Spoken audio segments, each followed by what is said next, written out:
Hi there. Hi there. Hello. Hi. How are you all tonight? Great. How are you? Doing fine, thanks. Hi, Julie. Hey, how are you? Great. How are you? Good, thank you. Yes, we are recording. That's good. Making sure. Will you help me remember to remind people that we are recording? I always forget to record, and then my students are like, "What? Where's the recording?" Somebody needs to be responsible for reminding me to click record. I don't have it set up to do it automatically, or else I would have so many hours of recording. Yeah, I click it when I set up the meeting because otherwise I would never remember.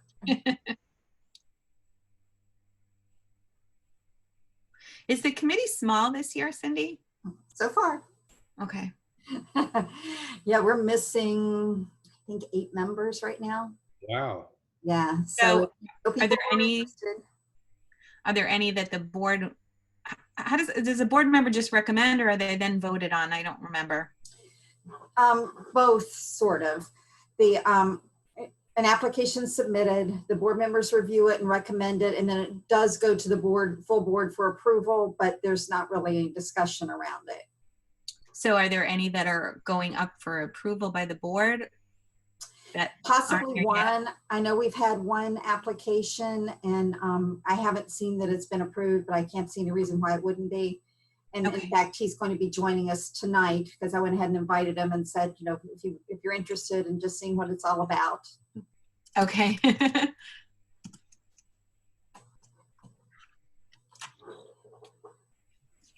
Pull up the agenda.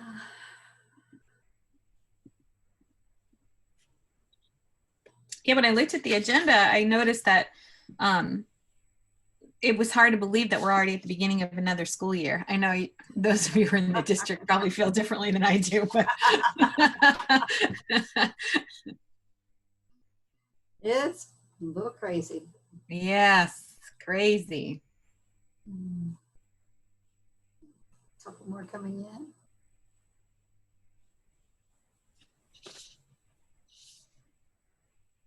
Hey, Dave. Hi, Lucinda.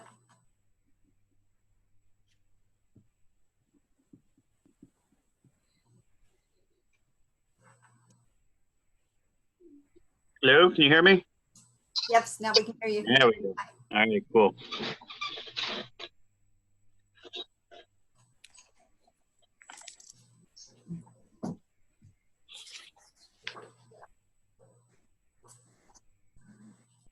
How everything's going at the home office?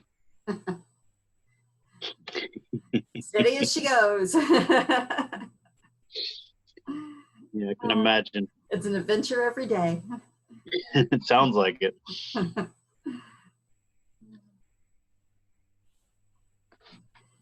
I spoke with Mrs. Gittens a couple hours ago, and she will be joining us. Okay, cool. Can you hear me at all? Yes, can hear you, Dennis. Thank you. Okay. Can you see me? Yes, can see you. I can't see anything. I'm just waiting.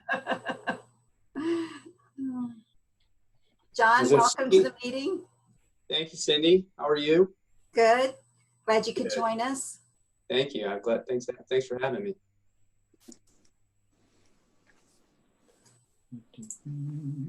Oh, and here's Miss Gittens.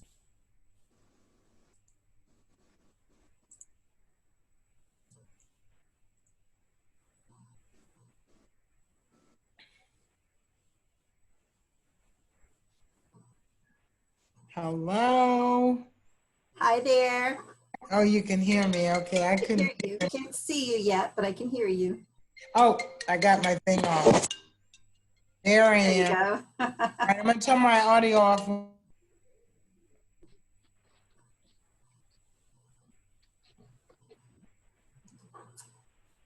Hi there. Lucinda, are you on twice? I see your name in 2 different places. Yes, okay.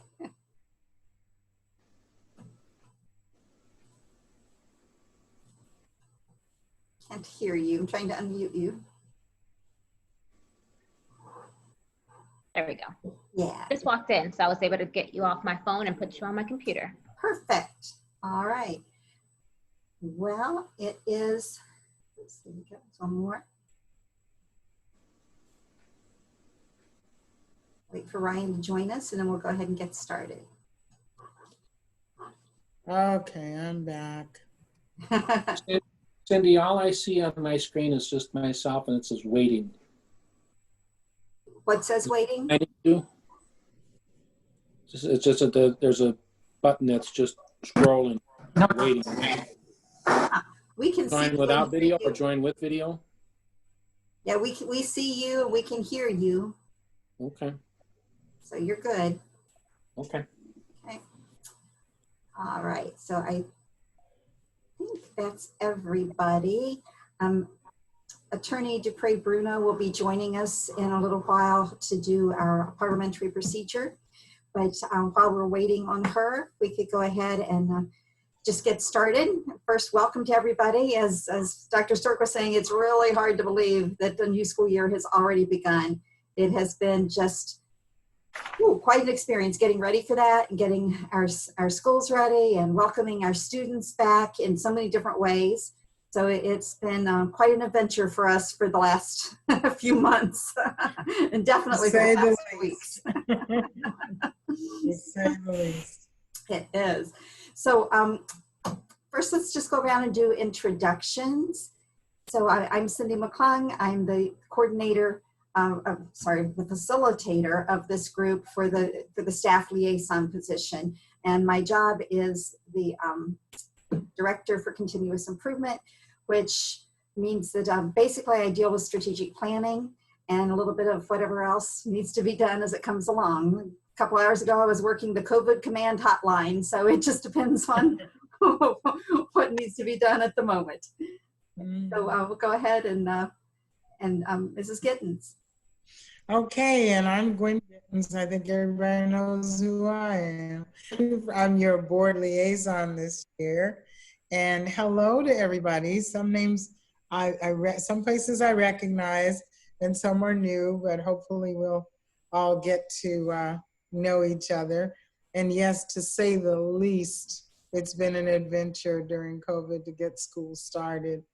And when I went off a second ago, my granddaughter lives in Pensacola, actually in Milton. Oh. So yeah, so I was just I heard from them this morning once and they said they were okay waiting for the sun to come up and see what's going on, but a lot of water, but they're okay. So that's the positive thing. But I'm glad to be here, and I hope strategic plan, and Cindy will tell you, I've been a strategic plan girl for a long time in the district, and I look forward to us working on it. I look at the strategic plan as kind of like the heartbeat of the district, and blood flows out from there. So we have to have this plan, and everybody has to know what part they have in order for us to function properly. So it's an important job, and thank you all for volunteering your time to help us do this. Thank you. Okay, I'm going to start from the left on my screen, which may be different from your screen, but we'll start with Mr. Ribble. Okay, I'm Bill Ribble. I'm the mayor of Estero presently. Before that, I had a 35-year career at UPS, ending up in the corporate office as vice president for several years. Very familiar with strategic planning, and this is my second term. I just got reappointed last week, and I'm glad to be back with the team. Glad to have you back. Thank you. Dr. Stork. Hi there, I'm Michelle Stork. I'm an associate professor of educational technology in the College of Education at FGCU.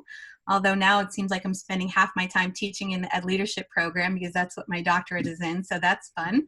I have a daughter who's a graduate of Lee County Public Schools, and she is also a teacher in Lee County Public Schools. And the majority of the students in the programs where I teach are also teachers in Lee County Public Schools. So I'm pretty heavily invested in the district. I'm looking forward to working with all of you this year. Wonderful. Thank you. Julie. Hi, I'm Julie Holcomb, Application Support Specialist in the Professional Development Department. I have been with the district almost 28 years, all my time in staff development or professional development. And I am the recording secretary for the CSI committee. This is going into my 4th year of doing this with Cindy. She is my lifesaver. I count on Julie for lots of things and have for, let's see, I came to the district office in 2003 into staff development and have been counting on Julie ever since. My pleasure. Thank you. Dave. Okay. Hello, Dave Montrose. I have 5 kids in the district, so I have a vested interest that way. Professionally, I actually had a job change recently. I'm now a therapist with the CAT team in Hendry County, working with the at-risk population there. And also I have previously I taught in the district for 9 years. Thank you. Good to see you. Mr. Ryan. My name is Dennis Ryan. I'm a community member. I was a school board member in Illinois for 10 years. I was also a director with the Illinois Association of School Boards for 4. I moved to Fort Myers about 1.5 years ago, and I'm like to be involved in the community and things of that nature. Professionally, as in the insurance business, and I'm just a well-rounded, grounded person that hopefully can help our kids, because they may only represent 20% of the population, but they're 100% of our future. Wonderful. We're happy to have you as well. Thank you. We have a new member, non-member, who is John Miller, who has applied to be a member on the committee. That will go forward to the board with the next board meeting. But I invited him to join us tonight as a non-voting member, just to become familiar with the committee and to be part of the initial reorganization for the year, and to go through the parliamentary procedures training that Attorney Dupre Bruno will be doing in a few minutes. John. Thank you. My name is John Miller. I'm a partner at the law firm of Boyd, Agnew, Petanovic, right across the street from the school district offices. I am a product of Lee County Schools. I have 2 children in the Lee County Schools. Both my parents were career teachers in the Lee County Schools, and I actually taught high school at Fort Myers High for 1 year before going to law school. So, and I serve on the board of the Foundation for Lee County Public Schools. So, education in this county has been a huge interest of mine my whole life, and so I'm happy to be involved. Really happy to have you. His parents are legends in this district, science teachers for years, and just really great people. So he has a lot to live up to. Thank you. Lucinda. Awesome. Well, thank you for having me this evening. My name is Lucinda DeFreitas. I am with Gulf Coast Educators Insurance, which is a horseman agency. I'm one of the agency owners. Ron DeFreitas actually is a product of the school district as well. He's the other agency owner, graduated from Riverdale. My son graduated from Riverdale 4 years ago now, and my daughter goes to Alva. So I also have a vested interest with some kiddos in the school district, and again, very appreciative to be on the board, and look forward to working with all of you guys. Thank you. Glad to have you. Mr. McLean. Good evening. How's everybody doing? Ryan McLean. I'm actually an investment executive with Fifth Third Bank here in the local area. I have a second grade. I have a wife who's a kindergarten teacher now, starting her 6th year in the district after teaching on the East Coast for a number of years. And then a middle school student as well. So happy to be back year 2, hopefully back in person at some point. Hopefully. Thank you. Mr. Welcome.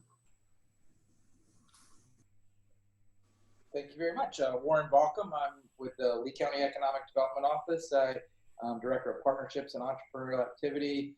And right now we are up to about here in doing COVID grants for the business and nonprofit community, as well as some social services agencies regarding food security and that type of thing as well.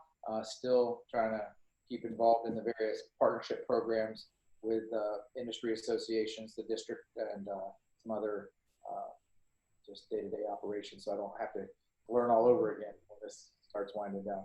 I have 2 children in the district. I've got a 5th grade son and a 7th grade daughter, and my daughter's on the student advisory committee for representing Dunbar Middle School, and she's really enjoyed that time to learn how the school board works and that type of thing. And so other than that, just glad to be back for a 2nd year and looking forward to doing some more good stuff.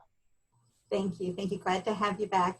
As Mrs. Gittens mentioned, the purpose of this committee is to provide input to the board on the strategic plan.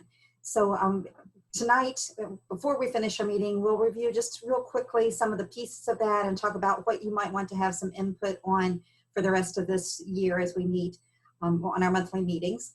We'll also look at our dates and talk about whether we want to continue on Zoom or do want to get back at some point to meeting face-to-face.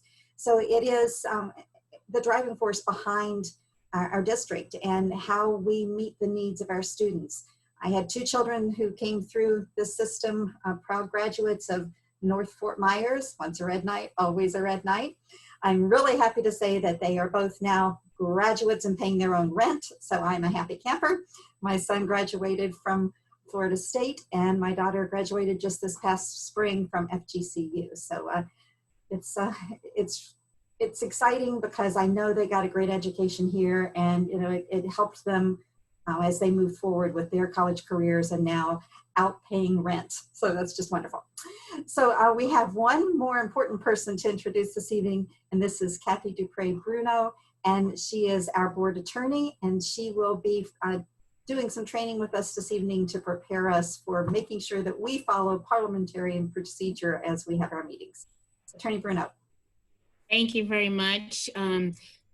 Ms. McClung, can you go ahead and share your, make me a co-host so I can share my screen, please? Yes, let's see. Thank you.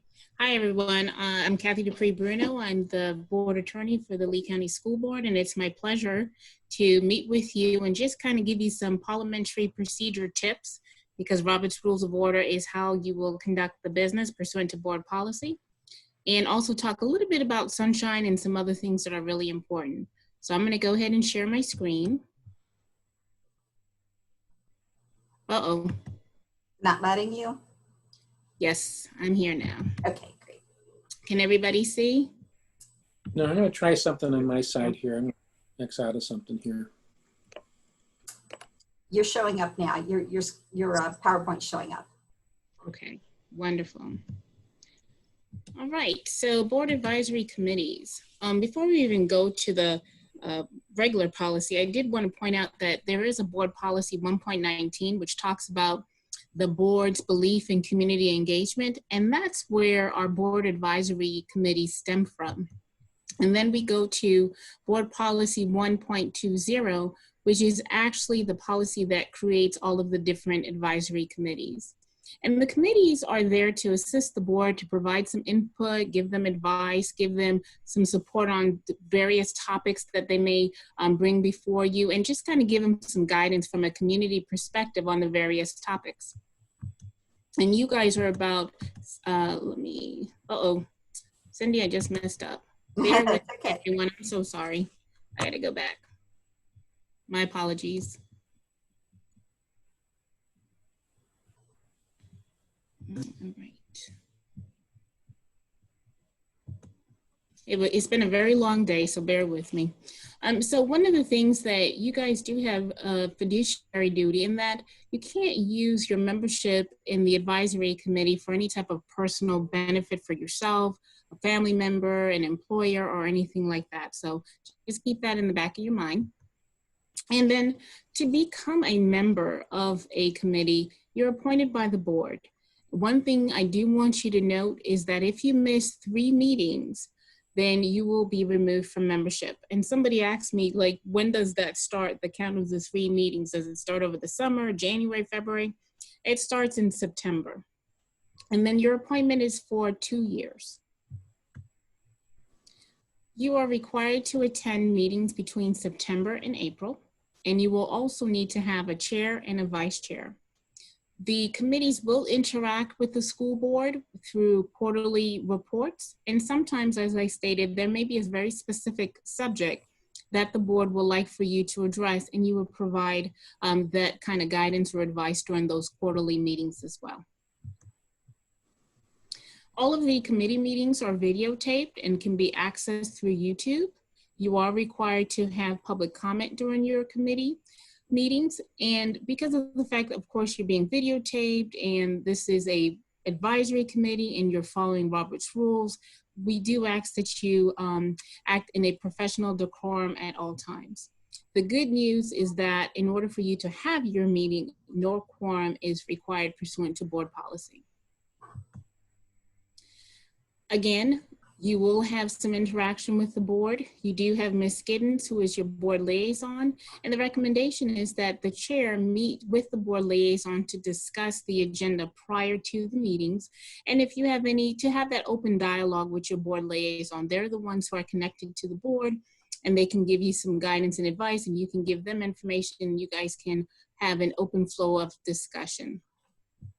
And with the full board, as I said before, you'll be meeting with them quarterly, or at least a report will be given to them on a quarterly basis.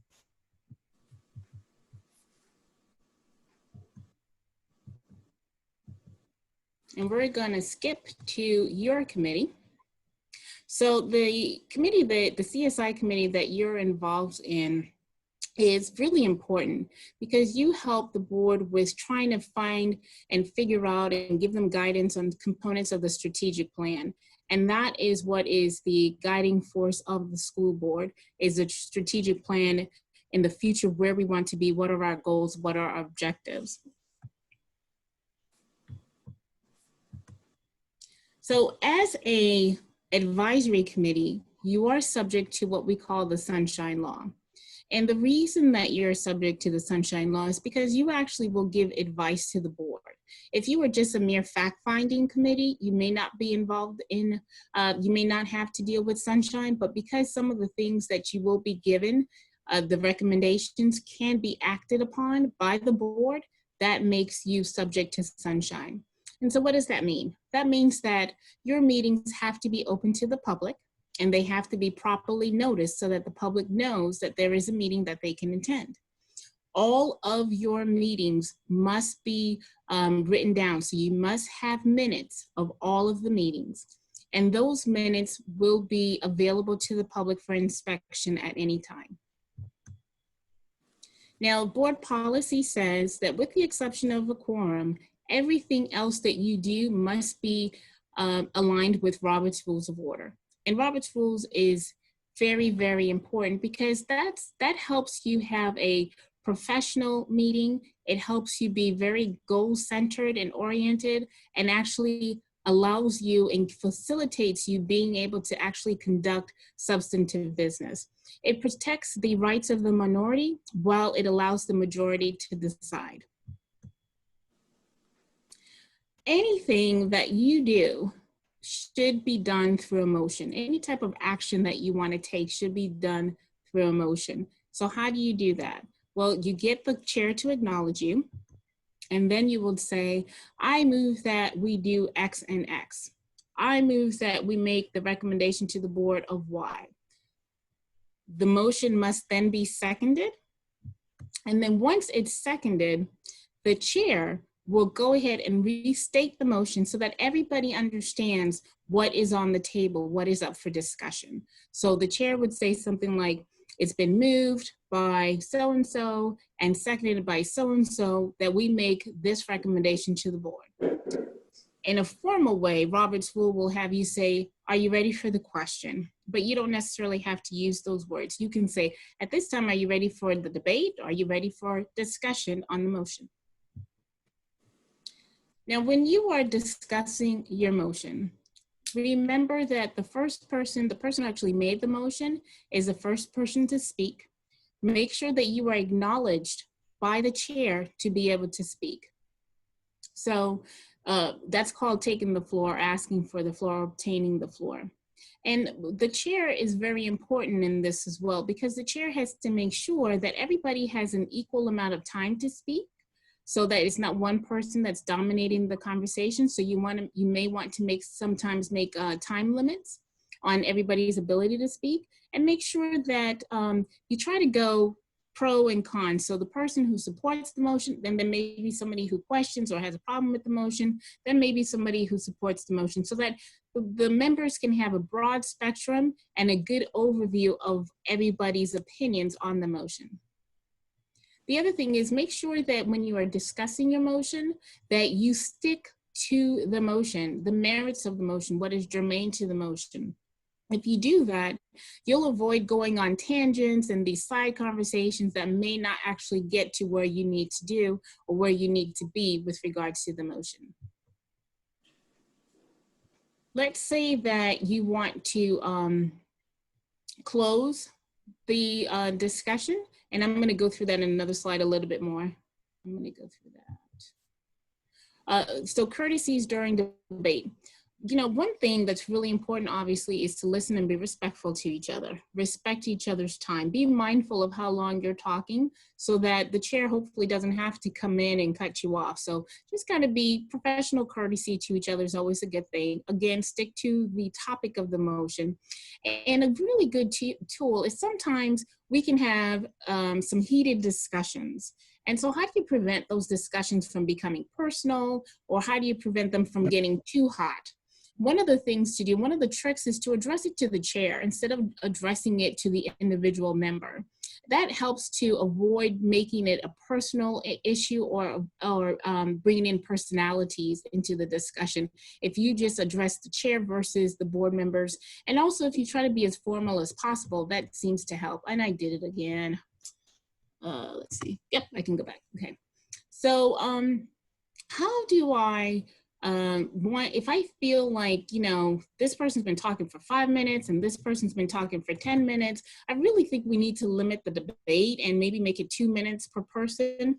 How do I do that? Well, Madam Chair or Mr. Chairman, I move to limit the discussion to 2 minutes per speaker, or I want to limit the discussion to this particular issue. You can do that. It does require a 2/3 vote, because you are infringing on the rights of your members, so it does require more than a majority vote to do that. So let's say that you feel, hey, I don't even want to limit the discussion. I just think that at this point, we are done with the discussion. We've gone around and around. It's now time to make the decision. Madam Chair, Mr. Chairman, I move the previous question. You can also say, I move that we end discussion. That requires a 2/3 vote, again, because you are limiting the responsibility or the opportunity for your other members. So what happens at this point when the discussion is over? What do we do next? So the chair, formally through Robert's Rule, will say, are you ready for the question? But the chair can also say, are you ready to vote? And everyone say, yep, we're ready to vote. All those in favor say aye or nay, or if you're raising hands, or however you decide to take your vote. And it's always good practice for the chair to just kind of restate, because sometimes over the discussion, we may forget what we were discussing because things have gone off on tangents and what have you. So it's always good practice for the chair to say, at this time, the motion on the floor is such and such, and are you ready for the question? We're ready for the question. At this time, we're voting. The other important thing that the chair must do is to make sure that they announce the vote. So the motion carries, which means that the motion passed. The motion has passed by a vote of 7-0. Or if the motion fails, the motion has failed by a vote of 5-2. And these are really important. Writing down your motions, I would recommend, as well as announcing the results of the vote, is important for your secretary who's taking the minutes. If you could do that and make sure those are very clear, that will help your secretary quite a bit. This is an area, amending motions is an area where people sometimes get confused and has problems, and that sometimes can throw things off. Remember that when you are amending a motion, the only thing you're going to vote on is the amendment. For example, somebody made a motion that we buy red playground equipment. I move that we buy red playground equipment for Franklin Park.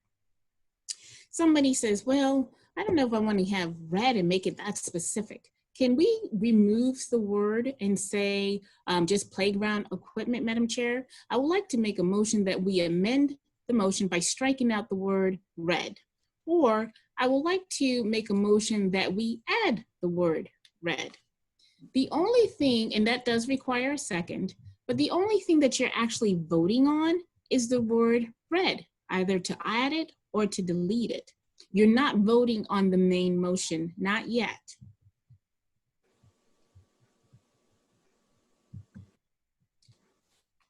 Remember, you can only have 2 amendments per motion. So let's say that you made your motion. I move that the playground equipment be red. You added the word red, and people are voting on whether or not to allow that word in the motion, and it passes. Now you go back and you vote on the original motion, which now includes red. So you would vote on the amended motion. Let's say that it didn't pass. Then you still go back to your original motion, which is I move that we purchase the playground equipment.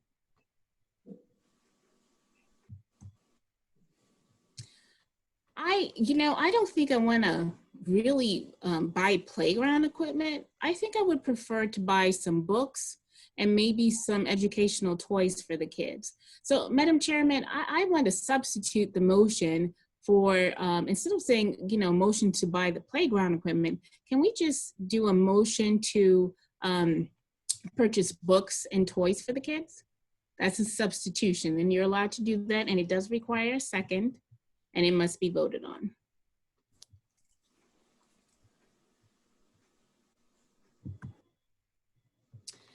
Let's say that you feel that you like the motion, but you just kind of think that we need some more time to consider it, or you need to do a little bit of research, or maybe you feel like a subcommittee needs to vet this a little bit more, but you don't want to kill the motion, you just want to postpone it. Madam Chairman or Mr. Chairman, I move to postpone the question, or I move to postpone the motion until such time as the subcommittee can provide us a report, or until our next meeting. It requires a second. Let's say that, this motion is just not going anywhere. It's not doing anything for me. I think it's a waste of time. And I really don't even know where we're going here. I really think that we just need to get rid of this altogether. I want to kill the motion. Madam Chairman, Mr. Chairman, I would like to postpone the question indefinitely, or I move to postpone the motion indefinitely. That will pretty much kill the motion.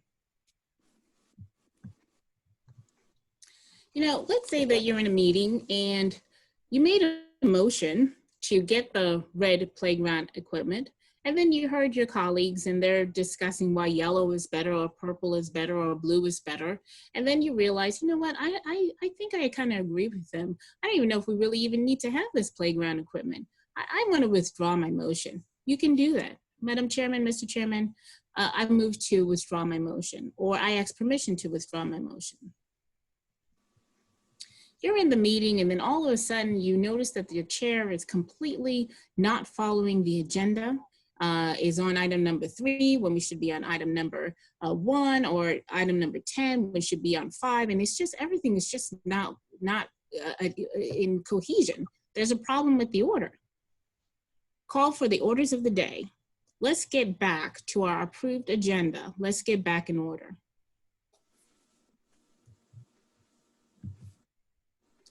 Let's say that you have to go to a meeting and you really can only stay for 30 minutes today because you just have an emergency that you have to go. However, there's something that you really want to vote on, but it happens to be item number 10 on the agenda. Madam Chairman, Mr. Chairman, I would like to suspend the rules and move item number 10 to item number 1, please, because I do have to leave within 30 minutes. Again, it requires a vote. Let's say that you are meeting face-to-face and for some reason the room is really, really cold and you're not comfortable, or perhaps you can't hear the speaker. Point of personal privilege, and the chairman will respond, what is your point? well, there's just too much noise, or it's just too chilly in here. Can we do something about the thermostat?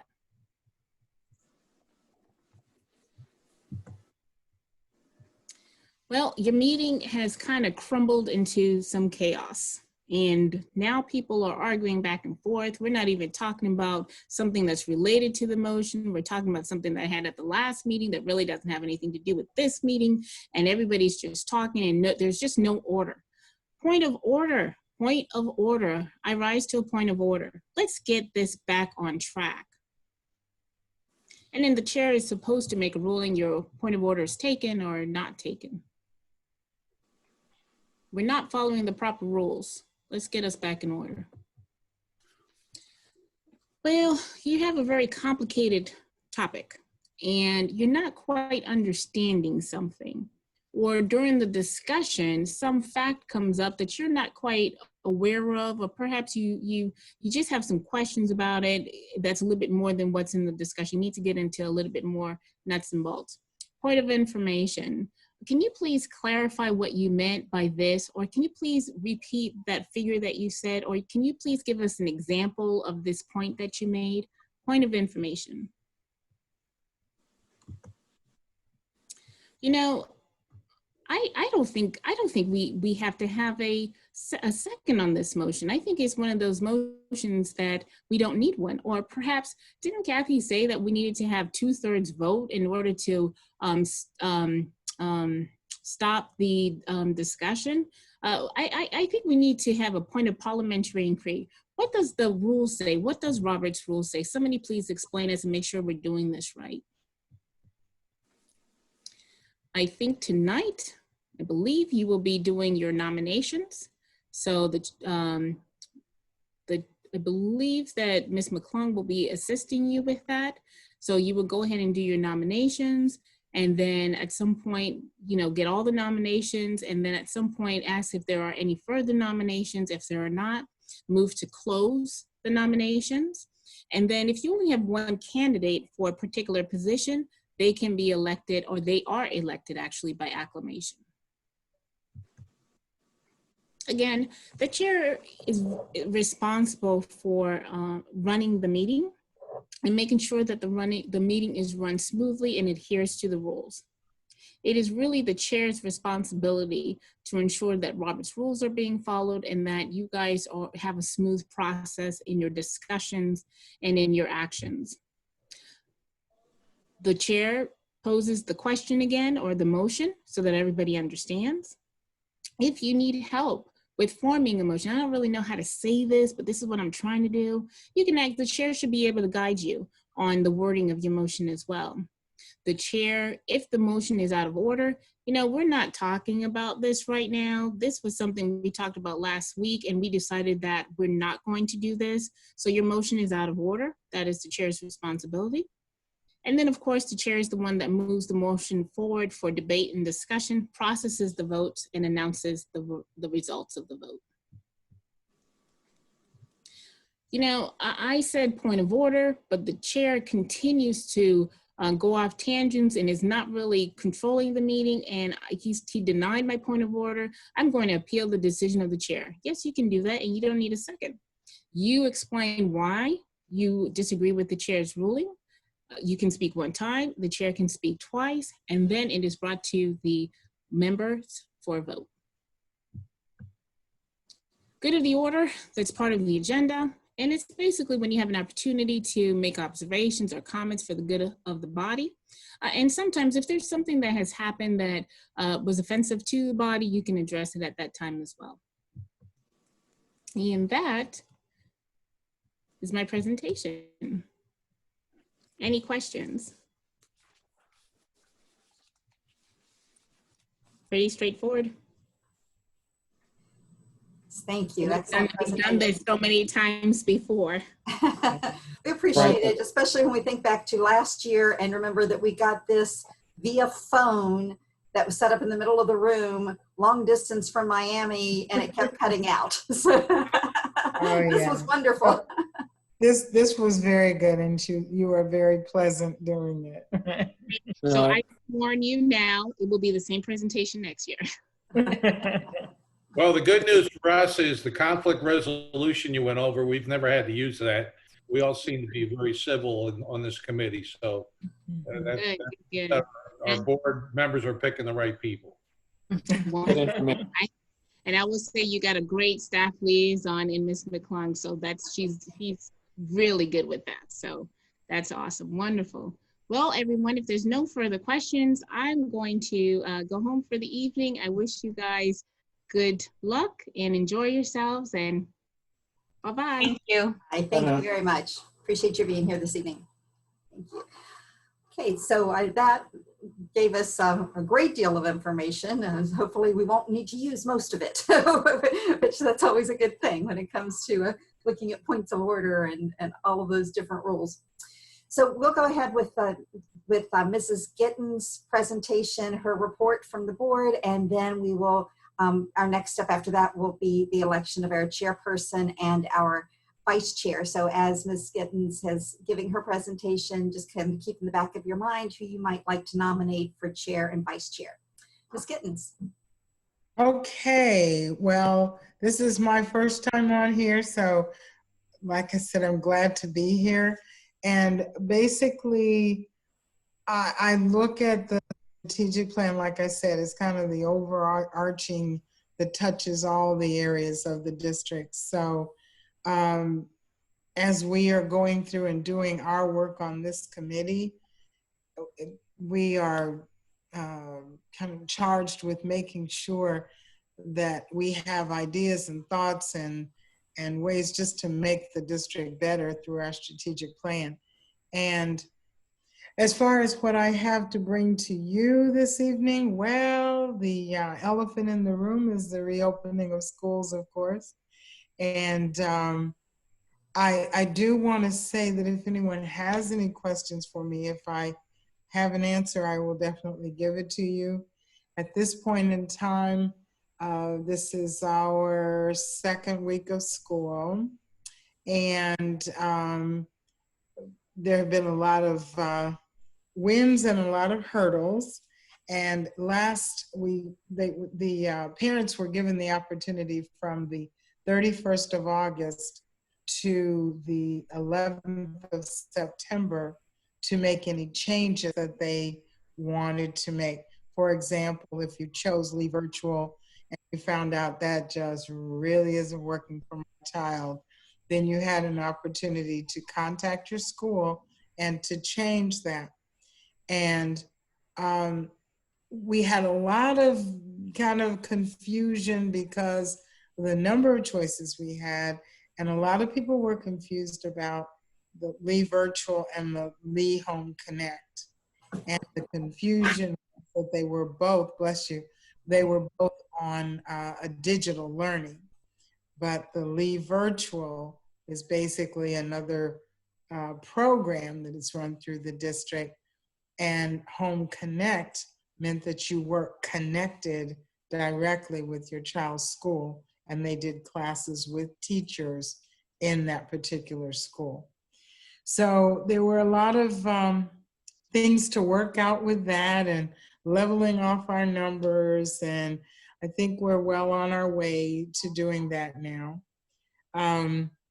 We are working through all of the COVID things, and as you know, all the children have to wear masks and the staff as well. And I personally think that that's helping us to keep things under control at this point. And so, and if parents are concerned or whatever, anytime there is a situation or a case in a particular school, the parents in that school or that classroom are notified, and there's a whole process. And if you go onto the district website and COVID pops up first on that bottom right-hand corner, you can click on that, or you can put in report in search, and it will give you the list of all of the schools that have reported through DOH positive cases.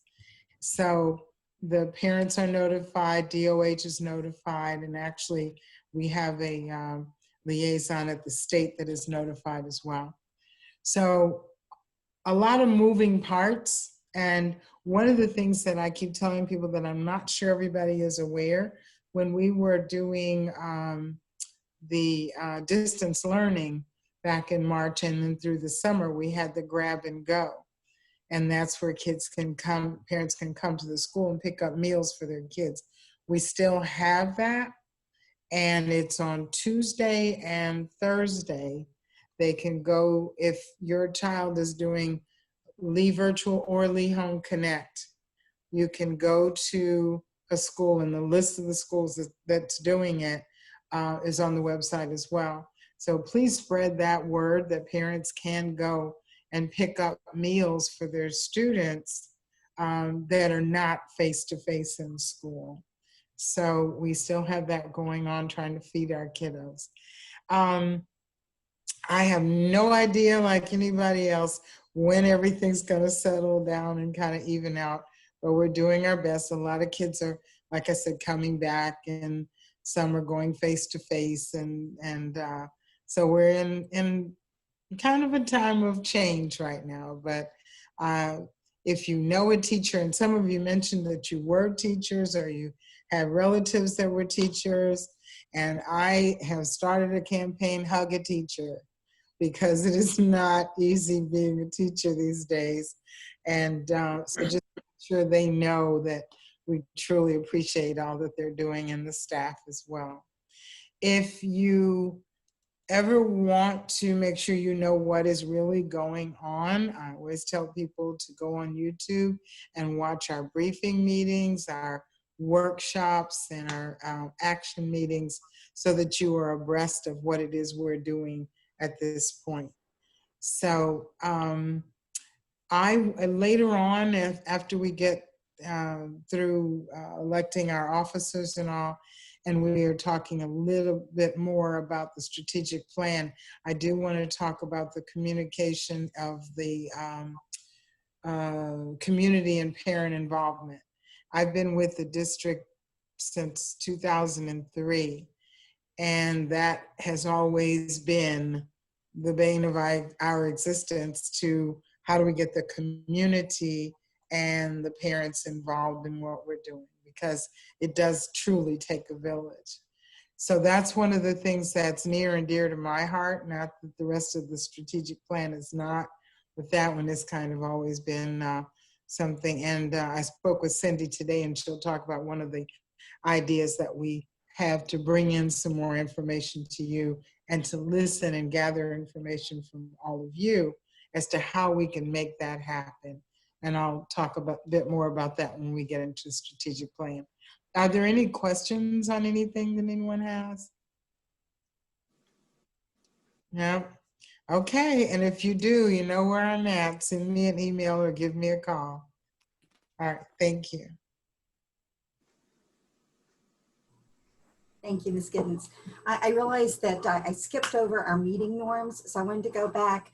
And in general, as was noted by Mr. Ribble, this group is a very polite group, but we do have general meeting norms.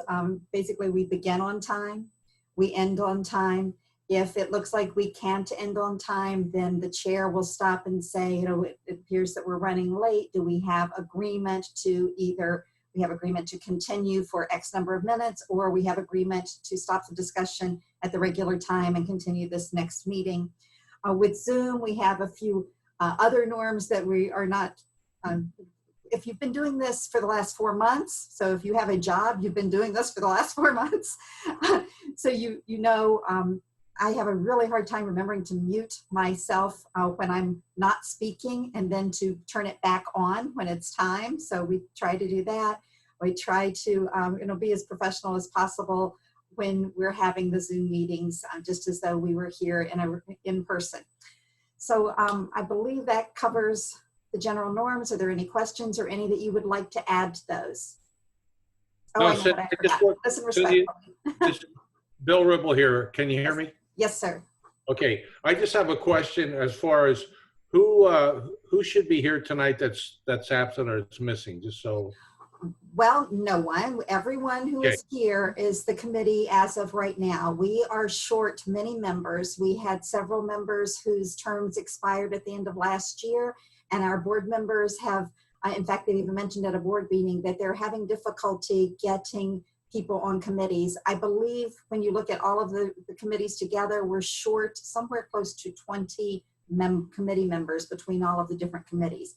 So if you have friends, colleagues that are interested, I know, please have them go to the website, look at the committees, see which one draws their interest, and please ask them to apply. We would love to have more people. Mrs. Gittens. And I have a question about that. I know we really are beating the streets, and this kind of goes into that one strategic plan item of community and parent involvement, actually. And just like Cindy said, if you know of anyone, when you're at work or, you know, at church or at the beauty parlor or barber shop, and I know you talk about education all the time because it's the uppermost thing in your mind. But as you are talking to people, other parents, if you have children, and who was it? Is it Ryan that somebody has 4 or 5 kids? Who was that? Dave. Okay, the contented one sitting there in the quiet room.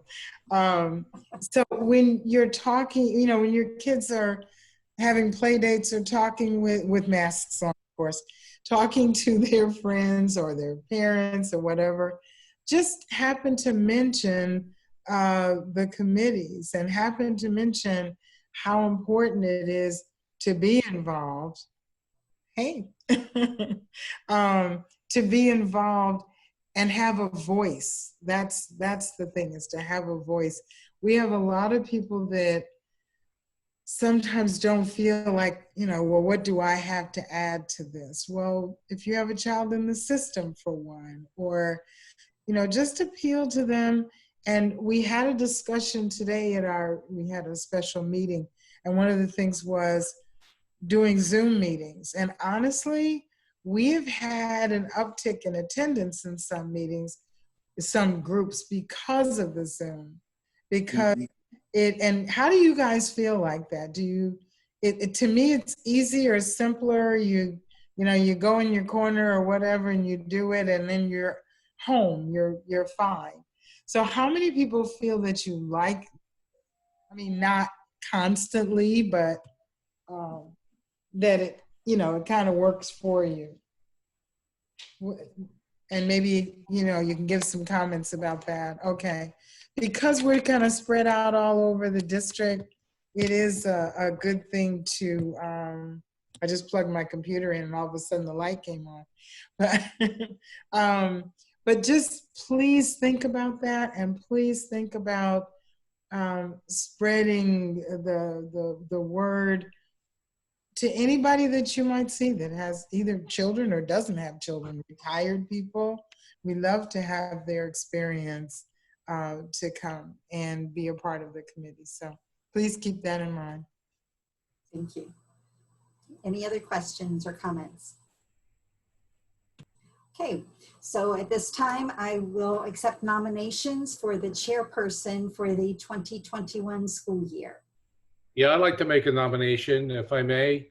I'd like to nominate Dr. Stork again to lead us. I think she's done a great job the last 3 years that I've been involved anyway, and I'd like to see her continue on. Okay. Dr. Stork, do you accept that nomination? Well, last year I wasn't here for the very first meeting, and I ended up being the chair of the committee. So I actually have an ability to say something this year, but I'm happy to accept the nomination. Thank you. Are there other nominations for chair? Okay, hearing no other nominations, all in favor of Dr. Stork, please indicate by saying aye. Aye. Opposed? Aye. Pardon? Was there an opposed? No. Okay. I heard a late aye there. I was like, okay. No.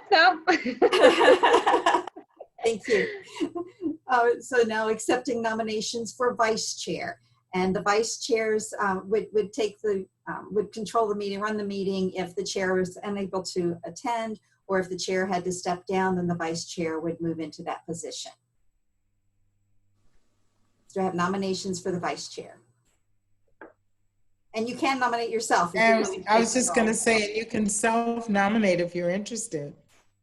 Please feel free. Ryan, you look like you're wanting to say something. So I'm going to nominate Ryan. How's that? Ryan, do you accept that nomination? I'll accept it, yeah. Okay. All right. Any other nominations for vice chair? Okay, seeing none, all in favor of Ryan as vice chair, please indicate by saying aye. Aye. Aye. Any opposed? All right, so congratulations. Glad to have you both here this year. And with that, I will turn the meeting over to Dr. Stork. My goodness, that was quick. Thanks, everyone. So the first thing, according to the agenda, it looks like we need to do is approve the agenda. I don't know that we did that. So is there a motion to approve the agenda for tonight's meeting? Motion to approve. Thank you, Dave. A second? I second it. Okay, second by Lucinda. All in favor of approving tonight's agenda, say aye or raise your Aye. hand. Aye. Perfect. Anyone opposed? Great. So the agenda is approved for tonight's meeting. The next thing we need to do is approve the minutes from our previous meeting, which was in July.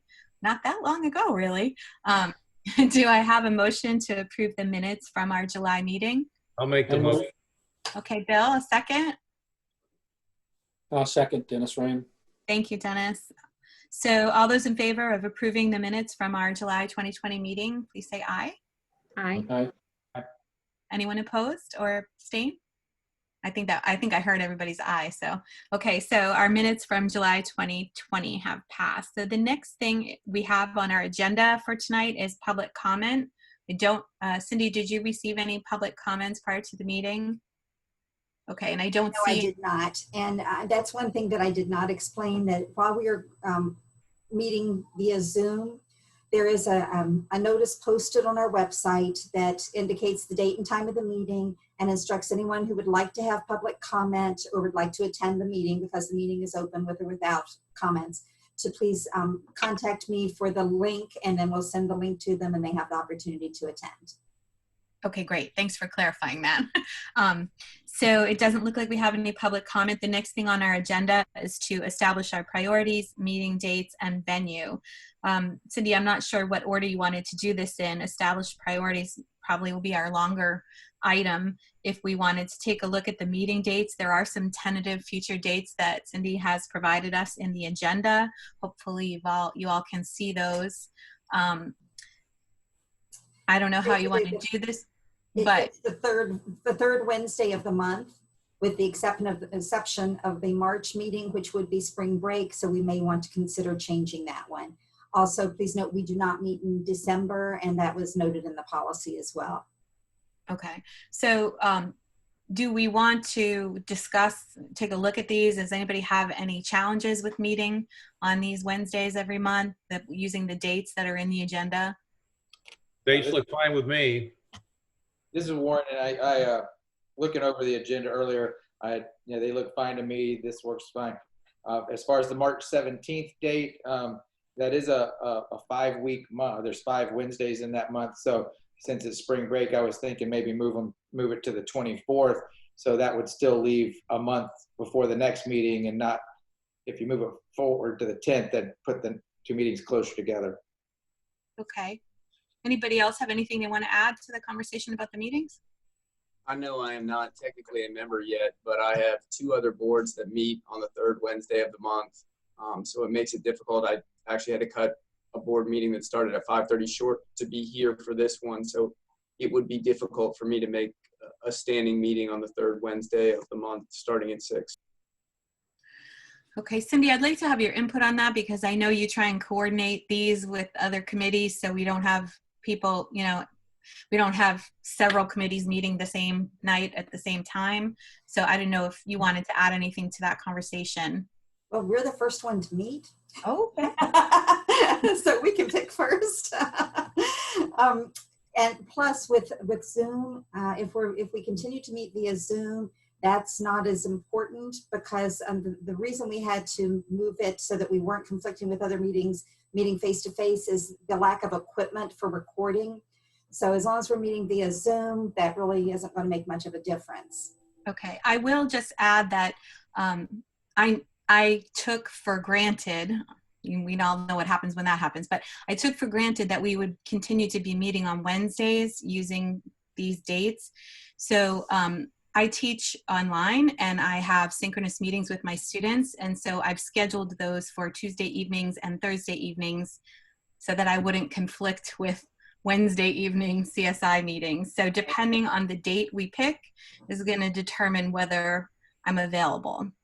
Okay, at one point we used to meet on the second Wednesday of the month instead of the third Wednesday of the month. And does anyone have a conflict with the second Wednesday? No. That would solve the March issue as well. We'd still have a March issue, but oh, no, actually wouldn't, because you're right, that would solve that issue. Yeah, so the only thing I see is in November, Veterans Day is the second Wednesday of the month. I don't know if that's going to create any kind of issue, but otherwise I'm available on the second Wednesday. Anybody else? Just a quick question. We're on Zoom. For whatever reason, is audio only acceptable, or do we have to have video connection? If you are calling in, you mean you may choose to call in. That's fine. Okay, so it can be. We want to see your face if possible, but if you're unable to be in front of a camera, then calling in is acceptable. And there is a number on the link that's on the invitation that's sent out. Okay, perfect. Does anybody else have anything to add about the changing to the second Wednesday? I'm good with that. Okay, so should we vote on this? I think so, right? So it looks like the dates would be October 14th. If we keep November 11th, that would be the November date. January 13th, February 10th, March 10th, and April 14th. Those are the dates for the second Wednesday of the month. Do I have a motion to approve those meeting dates? I'll make the motion. Thank you, Bill. A second? I'll second that. Thanks, Ryan. All in favor of changing our meeting dates to the second Wednesday of the month? Aye. Aye. Anybody opposed? Or abstaining? Okay, so we have our scheduled date, second Wednesday of the month. The next thing is venue. I know we're also establishing priorities, but it's all in the same category, so I'm not out of order. So I guess what we need to discuss is whether we want to continue meeting in Zoom or pick a date when we would switch to a face-to-face meeting. I'll go ahead and start the conversation and then open it up to others who want to add. I prefer to meet in Zoom because the time it takes to get over to the administrative center and then leave, it's just less time for me to be able to meet in Zoom. And I happen to luckily have stable internet and I'm comfortable using this platform. So I would prefer to meet in Zoom, but I'd like to open it up for all of you to share as well. Go ahead, Dave. Dave, did you have your hand raised? Yeah. I have to say I agree with that. As a with regards to parents, it does make childcare a lot simpler if we're doing this on Zoom. Okay. Anybody else want to add to that? Well, I was thinking, I'm sorry. I was thinking that maybe we could have, select throughout the year, maybe one meeting that we would meet together just for the socialization if possible. But if not, I totally agree with Dave and the others. It is easier to do this if everyone is amenable to it. Anybody have opposition to meeting in Zoom? Maybe I should start with that you'd like to share? So quiet. Okay. Does anybody else have anything they want to add about this conversation? I'm comfortable in either forum. So, I mean, I agree with it's getting to be nice to meet together once. So that way, at least once within our tenure, we have the opportunity to meet each other face to face. But I guess that being said, I know with everything going on, we don't know what those situations are going to look like. So I'm okay with either direction. Okay. Why don't we meet on the first of the year, maybe just to socially introduce ourselves to each other. That may be a solution too. So that's that probably good timing as well too, to give things a chance to settle and start us off. So that would be the January 13th date. Okay, do I can I have a motion for that? I make a motion that we have an in-person meeting on January the 13th, 2021 at 6 p.m. at the Administration Center. Do you want to add the language about the rest of the meetings being in Zoom, Dennis? And that we can continue our meetings via Zoom for the October, November, February, March, and April meetings. Okay, Yeah, Julie, did you get that? Julie, did you hear that? Okay, thank you. Do I have a second for this motion? I'll second it. Right. Lucinda seconded, and then Ryan, see, you have a question or a comment? Yeah, if we actually, I don't know if I can amend it now, it's been seconded, but to have it in there that Zoom would be an acceptable form of attendance at that meeting as well, just in case someone doesn't feel comfortable, something arises. That way we don't have to go back and revisit this topic or mark someone absent because something came up, they can't be there physically. Yeah, that's a good point. How do y'all feel about that? So you're requesting to amend the motion, Ryan? Yes. Okay. Did I skip? Do I need a second for a motion amendment? I do, right? Yes. Yeah. So do I have a second for Ryan's amendment? And I'll I second. think he needs to just to state his portion so that it's clear in the record. Okay. Sure, I'll make a motion to amend the motion that attending the meeting via Zoom is an acceptable form of attendance. The January meeting, correct? The January meeting, yes. I second that. And Maureen seconds it. I just want to make sure Julie has it. You got it, Julie? Okay. Would you mind restating what you have so that we all know what we're voting on?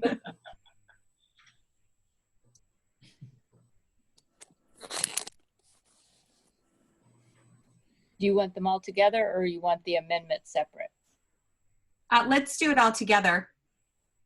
So all together, yeah, all together it would be that it's proposed that we meet on the first meeting of the new year in January 2021 will be held in person at the district office. The remainder of the meetings for the school year 2021 will be held via Zoom, and that attendance via Zoom at the January meeting will be an acceptable form of attendance if someone chooses not to come to the in-person session. Okay. Phew, that was a mouthful. I've got it in separate sentences, so I think I'll put it all into one. Now I'll try to combine them all. Okay, thank you. So all in favor of the motion that's on the floor, say aye, please. Aye. Aye. Anybody opposed? And Or- I'm sorry, Michelle, Dr. Stork, did we have a second to Ryan's? We did. Warren seconded it. Yes. Okay, sorry. I So didn't hear. actually, what you're voting on right now is the amendment, just adding that piece, not the whole thing yet. Right. Okay. So all in favor of the amended motion? Aye. Say Aye. aye. Anybody opposed? Abstain. Okay, so now we need to have the vote on the original. Or on the full, with the The full. amendment added. Yes. Yes, the whole thing. Okay. Well, Julie did read that. Do we need her to read it again? No. We good? We understand what we're voting on, that we're going to have all of our meetings in Zoom except for the January 13th, 2021 meeting, which will be in place at the District Administrative Center, but an acceptable form of attendance will be Zoom for that meeting. All in favor, say aye. Aye. Aye. Aye. Anybody opposed? Abstain? Okay, so that motion passes. Thank you. So now we can talk about priorities, establishing priorities. I know in the past we have taken a look at the district strategic plan, and with the input from our board liaison kind of identified areas that we were going to focus on this year. But I did want to get Cindy's input if she thinks that there's something else this committee needs to do, and also Mrs. Gitten's input if there's specific areas of the strategic plan. I know she mentioned communication with community and parent involvement. So Cindy, is there anything else this committee should be aware of in terms of focusing on specific areas of the strategic plan? Well, I thought I would share the screen and just review really quickly those areas so everybody remembers. And then last year, toward the end of the year, before everything shut down, there was a request to hear from our executive directors for curriculum or for the schools, and to talk about the curriculum and how they were measuring progress and just get an overview. Well, obviously that's changed quite a bit, but that might be something that this group would be interested in hearing about, in the next couple of months. And then the communications piece was another one. So let's keep those two things in mind, and I'll share my screen and take a look at the strategic plan. Take just a second to get it up here. And while you're getting that up, I will mention that academically and looking at achievement and testing and all of that, that we were informed, I think last week, that the state is continuing on with the testing schedule. And we had quite a bit of discussion about that. In fact, we discussed adding it to our list of legislative requests that be reviewed and looked at, considering the fact the length of time that students have been out of school, and et cetera, and that continuing with the testing just may be a little bit much at this point. So the board is looking at asking that be revised and asking through our legislative agenda for the year. Thank you. So can you see the strategic plan? You see two kids' faces? Awesome. So I'm going to just scroll down. And this is available on our website, right on the very first page. And down toward the bottom, there's a picture of little gears, and you can click on that, and then you download this.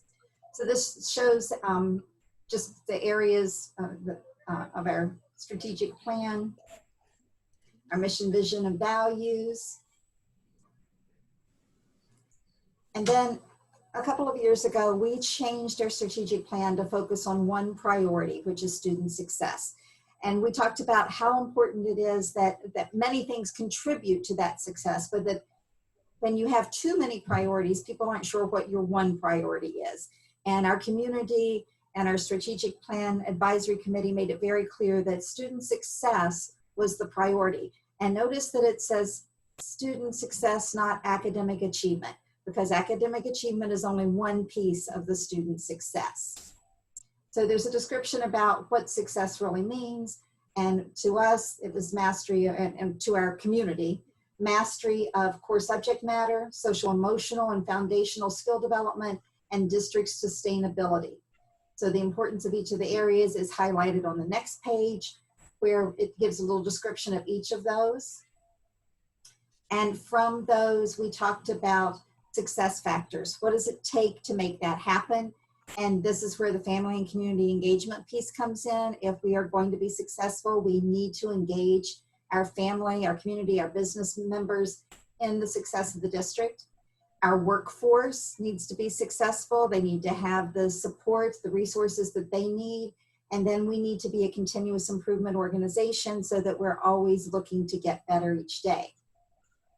Here are our key initiatives. These were for the past 2 years. I'm not going to go over each of those, but you're welcome to go back and look at them. And then as we move forward with those, you'll see that each of the areas, family and community engagement, workforce success, and continuous improvement is highlighted, and how these strategic initiatives impact each of those areas. From those, we have five different areas of long-term objectives. First one is to increase academic achievement. Second one is to increase kindergarten readiness, because we found that we had less than 50%, just barely over 40% of our students who were coming to school being defined by the state as ready for kindergarten. We want to increase college and career readiness, the workforce success piece, and then increasing operational efficiency and effectiveness, because in the long run, that is how we're going to build a sustainable district. And if we're not sustainable, we obviously can't meet the needs of our students. We had the strategic initiatives that go forward from 2026 all the way through to 2030.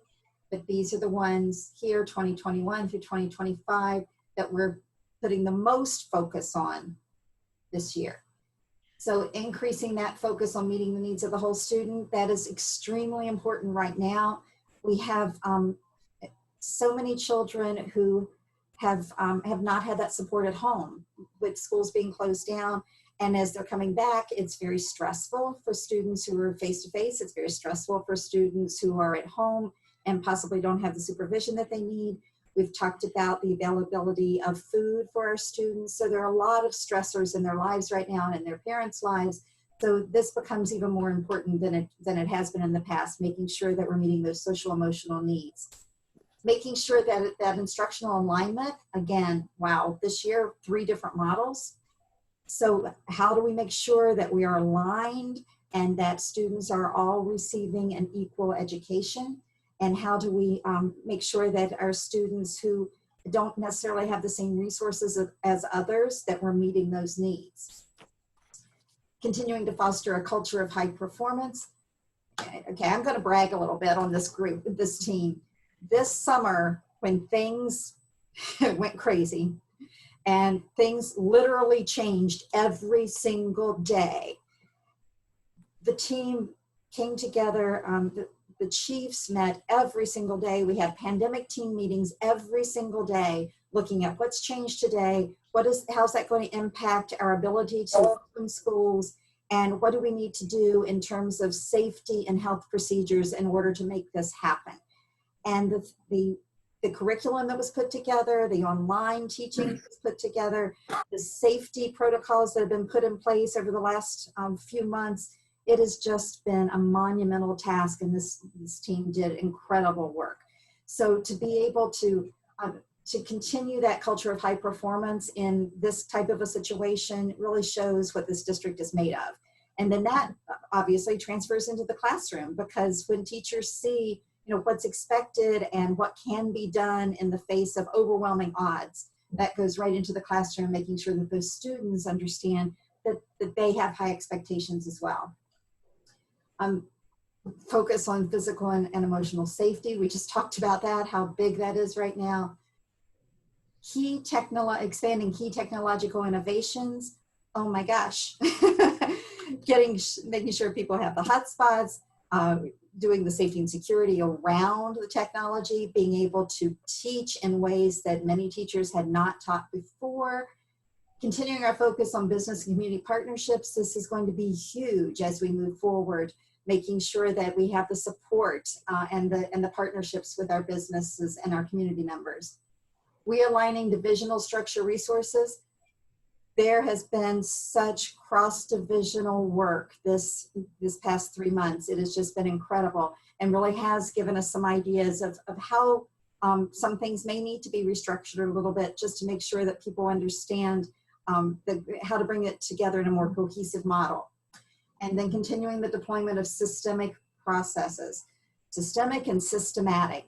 One of the things that has become really, really clear with this reopening is making sure that everyone has the information they need and that they understand what the systemic processes are. When you get a student that walks in and says, I'm not feeling well, what are those symptoms? And if those symptoms are on the list from the CDC, then here's what you do. No matter what grade level that child is, no matter what school that child is, here's the process that you follow. When you have an employee call in and say, I tested positive, here's the process that you go through. it has become even more important than ever that we look at these systemic processes. So, you know, the strategic plan has always been the guiding force, but wow, right now, when you look at each one of those areas, it is just so important that we get the right processes in place and that we really work on bringing this to fruition this year. So the two areas that we had talked about were the academic achievement and talking about, you know, what's that going to look like this year? What are we going to be able to measure? How are we going to measure that? And what are the expectations of the state? And as Ms. Gittens said, the expectation of the state right now is no different than it was 2 years ago. So our world is different. Our teaching, our instruction is different. Our children's lives are different, but those expectations have not changed. So how are we going to meet those expectations? And then the other piece, which is huge, is how do we engage our parents and our families, our community in making these things happen for our students. I'm going to stop sharing at this point. Can you leave it up a second, Cindy? Oh, of course. And scroll up on that page 8 to show the key initiatives. 20, no, just where you were, the. Oh, sorry, here. That one right there. I think that's the one. Yeah. As we're, I mean, I was just looking at it as we're narrowing things down because there's so much meat in this to focus on. But if you look at the first one, increased focus meeting the needs of the whole student, and the concept looking across, it does affect family engagement, workforce, and continuous improvement. And the I forget, like fourth or fifth one down, key technological, I can't say that word, technological innovations also touches all 3 sections. And then finally, the deployment of systemic processes touches all 3 aspects as well. And I'm thinking of those, you know, those 3 touch on everything that we're having to deal with the whole child, with the, you know, mental piece and their stability and getting back into the, you know, groove of things. The technology is just not going away. That is something we really have to focus on. And then the systemic processes of making it all work, which we're talking about, how are we going to assess children to find out what they missed academically. So I'm just throwing that out there, that it's 3 things that do go across the board to all of the parts of the plan, and also are very timely during this unusual time that we're in. Just wanted to throw that out. Thank you. So I'm looking at our time, and I want to be mindful and respectful of your time. Mrs. Gittens has mentioned those 3 areas. So what I would ask at this time is to have a little discussion around, a very short discussion around that. And if you are open to those, then Dr. Stork and Ms. Gittens and I would meet and develop a suggested schedule for the next 3 meetings, looking at those different areas, at least the next 3 meetings, looking at those different areas, bringing in some presentations for you around those areas, and then asking you to do some brainstorming and to make some recommendations around those areas. So I'll open that up for discussion. Cindy, could I ask that you send us the link that you have these slides on? Yes, certainly.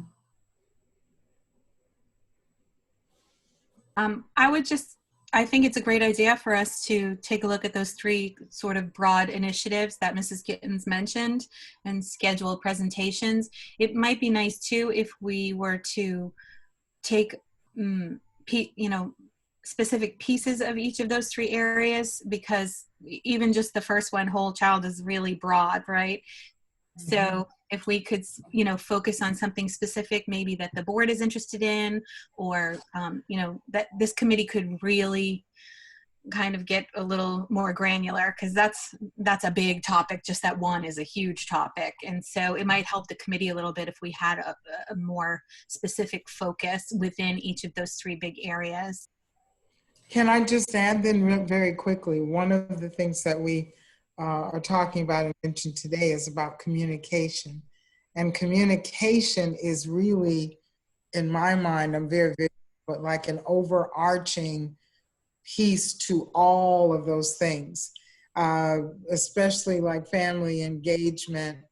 We've had an issue. How do we reach the family that doesn't have all the technology in everyone's hands, and they have, you know, poor internet connectivity, and the hotspot doesn't work, and all of that type of thing?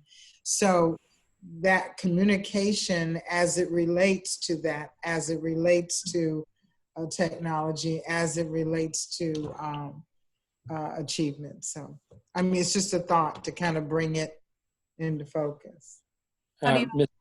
Ms. Gittens, if I may say, one of the things that we had done prior is we brought those players into what we had called Vision 2020.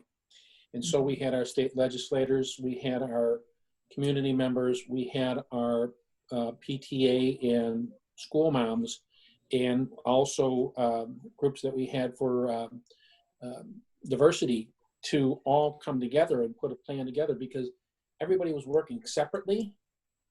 But when we brought them together, then they saw a bigger piece of the pie. And as you mentioned earlier, like the state wants to do the testing. Well, we're in unprecedented waters right now with COVID and children not being in school for months and all those different factors. They probably need to know that. And so if we go from a grassroots thing from our parents and communications from the principals and the school board and the community leaders and members, that may be a platform that we could look at to achieve those accomplishments. So it's interesting how you say that, because if we have a view of the strategic plan and are able, and our goal would be to disseminate that to everyone else, communicate it out, I could, you know, see that definitely as a goal.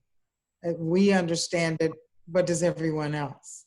Well, and that's the key, because, you know, my neighbor told me this, but the guy down the street said that. But exactly, you know, what are we telling people? Right. So based on the time, would it be acceptable for me to send out a quick survey tomorrow listing the areas that we've talked about, and have you rank your preference on those? And we would start with the top ranking one, and then I would meet with Ms. Gittens and Dr. Stork, and we would decide, you know, how to approach that, bring that back for our next meeting, and then we can have some more discussion at our next meeting. That's a good idea. Yeah, Cindy, I had asked you to send me the link, but I know I saw these long-term objectives before, and where we saw them was at our October meeting last year, correct? Yes, this is the strategic plan that's on our website, and I think we went into it a little more detail last year. Right. Yeah, so I mean, I agree with what Dr. Giddens is saying about drilling down on these. I'm fine with that. I think it makes sense. Great. And thank you for the doctor. I'm not there yet, but Oh, come on. That was Dr. Stork, and that's okay. Right. I appreciate it. You're still send that link out and we'll also have Dr. Got me calling everybody a doctor. Attorney Dupree Bruno's presentation. We'll send that out as well. Will be available on the website along with the minutes. But I'll send this link along with the survey questions tomorrow to ask you to take a little deeper look at those and be able to rank the ones you're interested in.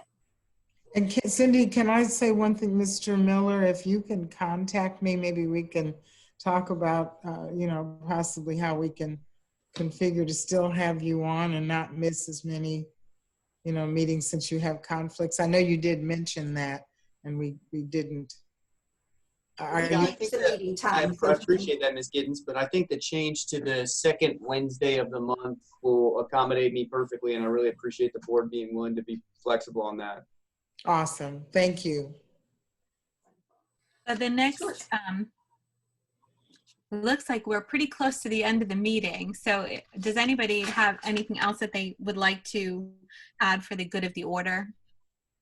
Well, I would just like to make sure too that is there anything that that this group wants me to relay back to the board? Does anybody have anything? At this time, I don't have anything specific. I think once we identify our, specific areas that we're going to look at this year, we might, as a committee, probably have a few more comments about that. But does anybody have anything they want to share with Mrs. Gittens about that? No, I think we'll give her plenty in future meetings. You still have my email and everything is out there. If you have anything, please feel free to contact me. Yes, ma'am. Well, it is 7:27 p.m. So if there's anything else for the good of the order, go ahead and do this so I can see you. And okay, can I have a motion to adjourn the meeting? So moved. Thank you. A second? I'll second. Okay, thanks, Bill. So Everybody, right? everybody in favor of approving that, say aye. Aye. Opposed? Abstained, no. Oh, this is a good timing because my dogs are being jerks now. Thank you, everybody, for your time. Have a great evening. Thank you all so much. Thank you. I appreciate it. Bye-bye. Good night. I know.